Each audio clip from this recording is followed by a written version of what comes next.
Regular আমরা ডাল খাই, সবজি খাই, ভাত খাচ্ছি এবং রুটি খাচ্ছি। ভাতে থাকে কার্বোহাইড্রেট এবং আমাদের রুটিতে থাকে কিন্তু কার্বোহাইড্রেট, কিন্তু আমরা সবজি খাচ্ছি কম এবং তার সঙ্গে রেগুলার পর্যাপ্ত পরিমাণে যে সবজি খাই তাতে কিন্তু আমরা অয়েল দিয়ে স্পাইসি করে খাচ্ছি বা ভেজে দিয়ে খাচ্ছি। তাতে কিন্তু আমাদের পর্যাপ্ত পরিমাণে iron, calcium, vitamin D, magnesium, folic acid কিছু পাচ্ছি না।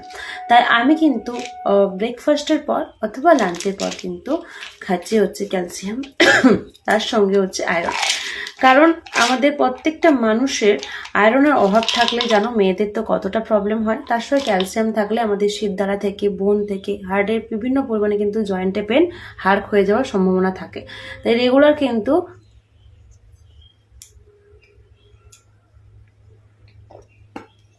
ক্যালসিয়াম একটি, তার সঙ্গে আমি কিন্তু আয়রন। কারণ অবশ্যই আমাদের প্রত্যেকটা ছেলে এবং মেয়েদের সবার খেতে হবে। আমি শুধু একা খাই তা নয়, আমার হাজব্যান্ড, আমার বাড়িতে আমার শাশুড়ি মা আছেন, আমার কিন্তু সবাই খায়।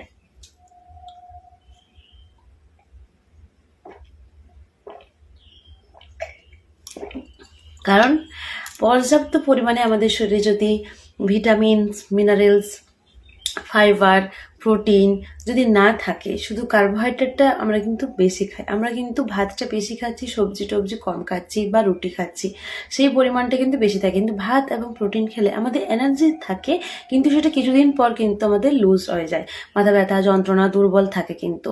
তাই আমাদের শরীরে পর্যাপ্ত পরিমাণে ভিটামিনস, মিনারেলস, ফাইবার, প্রোটিনের যদি থাকে তাহলে কিন্তু আমাদের স্কিন, চুল তো ভালো থাকবেই, তার সঙ্গে আমাদের অর্গানের আদার্স সমস্যা কিন্তু হবে না, আমাদের একদম শক্তি থাকবে, স্ট্রং থাকবে, প্লাস ইমিউনিটি সিস্টেম খুব ভালো থাকবে। তো অবশ্যই প্রত্যেকে বলবো যাদের দুর্বল ভাব থাকে এবং ইমিউনিটি সিস্টেম ঠিক নেই, রোগ প্রতিরোধ ক্ষমতা কম আছে, তো অবশ্যই তোমাদের শরীরে কিন্তু ভিটামিনের অভাব এবং মিনারেলসের অভাব, তাই ইনটেক করতে পারো। আমি তো ইনটেক করছি।